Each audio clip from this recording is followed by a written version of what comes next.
एक नगर में भगवान शिव का एक भव्य मंदिर था, जहां हर वर्ष दूर दूर से भक्तजन शिव जी के दर्शन के लिए आते रहते थे।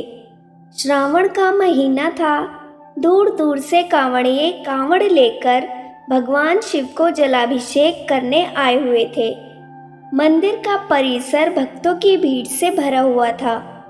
तभी अचानक आकाश में बिजलियां हुई और सोने का एक थाल उतरा। उसी के साथ एक भविष्यवाणी हुई कि जो कोई भगवान शंकर का सच्चा भक्त और प्रेमी होगा, उसी को यह थाल मिलेगा। मंदिर के परिसर में उपस्थित सभी लोगों ने यह भविष्यवाणी सुनी। धीरे धीरे सभी इकट्ठे हो गए। जो लोग मंदिर की व्यवस्था देखते थे, उन्हें तो पूरा विश्वास था कि यह थाल हमें मिलेगा, इसलिए वे सबसे आगे जाकर खड़े हो गए।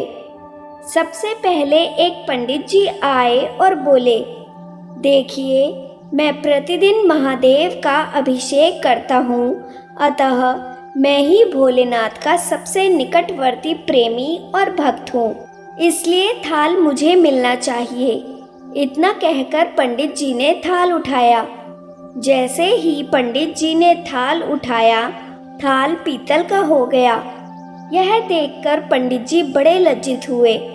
उन्होंने थाल यथास्थान पर रखा और वहां से निकल गए।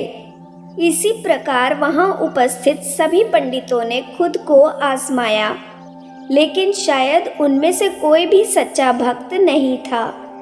उन्हें भी थाल यथास्थान पर रखकर चले जाना पड़ा। इसके बाद उस नगर के राजा का आगमन हुआ। राजा आगे आए और बोले, मैंने महादेव के मंदिर में बड़ी भारी दान दक्षिणा दी है, इसलिए यह थाल मुझे मिलना चाहिए। इतना कहकर राजा आगे बढ़े और थाल उठाया। जैसे ही राजा ने थाल उठाया, थाल तांबे का हो गया। यह देखकर महाराज भी लज्जित हुए और थाल यथास्थान रखकर एक तरफ खड़े हो गए। इसके बाद इसी तरह एक से बढ़कर एक दानी महात्मा और भक्त पधारे और थाल उठाया, लेकिन किसी के हाथ में कुछ और किसी के हाथ में कुछ हो गया, लेकिन सोने का नहीं रहा। तब लोगों को पता चला कि हम में से कोई भी महादेव का सच्चा भक्त नहीं है। उसी समय एक किसान का आगमन हुआ। वो बेचारा महीनों बाद आज चातुर्मास के सोमवार के शुभ अवसर पर शिवजी के दर्शन करने आया था। गरीबी और गृहस्थी के बोझ तले दबा दिन रात खेतों में मेहनत मजदूरी करके अपना और अपने परिवार का गुजारा करता था। अभी रास्ते में आ ही रहा था कि कोई भिखारी मिल गया और कुछ खाने को मांगने लगा। इस किसान को दया आ गई। अपने खाने के लिए जो खाना लाया था, वो उसने उस भिखारी को दे दिया। थाल के बारे में इसने भी सुना था, लेकिन इसने उस ओर कोई ध्यान ही नहीं दिया। सीधा मंदिर में गया और महादेव का पूजन करके बाहर आ गया। परिक्रमा करके जाने को हुआ, तभी पीछे से एक व्यक्ति बोला, भाई, तुम भी थाल को उठाकर देख लो। हो सकता है तुम ही वह सच्चे भक्त हो जिसके लिए यह थाल आया है। किसान को लगा वह व्यक्ति उसका मजाक बना रहा है। किसान ने हंसते हुए कहा, भाई, मैं तो कभी कोई पूजा पाठ भी नहीं करता। महीनों में एक आध बार मंदिर आ पाता हूँ। मैं काय का सच्चा भक्त। वह अजनबी बोला, भाई, हम तो देख चुके हैं, हमारी भक्ति तो 2 कौड़ी की भी नहीं है।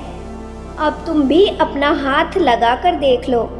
सोने का थाल मिले ना मिले, किंतु पता चल जाएगा कि तुम्हारी भक्ति में कितनी सच्चाई है। लोगों के बहुत आग्रह करने पर आखिर उस भोले भाले किसान ने जाकर थाल उठा ही लिया। जैसे ही उसने थाल उठाया, लोगों के आश्चर्य का ठिकाना नहीं रहा। सोने का थाल रोशनी से चमचमाने लगा। यह देख सब लोगों में खुशियों की लहर दौड़ गई।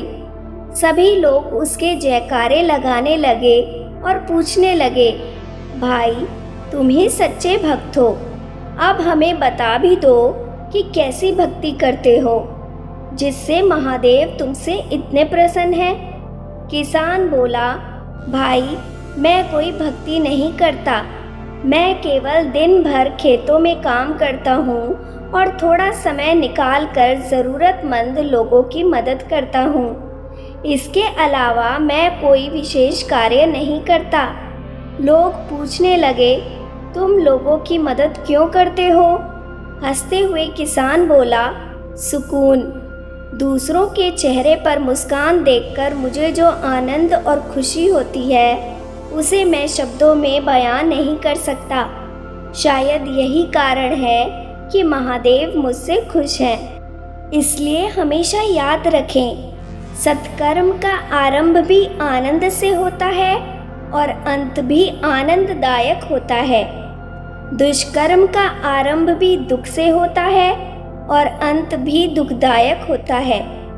आप सैकड़ों मील की यात्रा करके भी दूसरों का दिल दुखाते हैं तो आपकी वह तपस्या, साधना और महादेव का दर्शन धूल के बराबर है।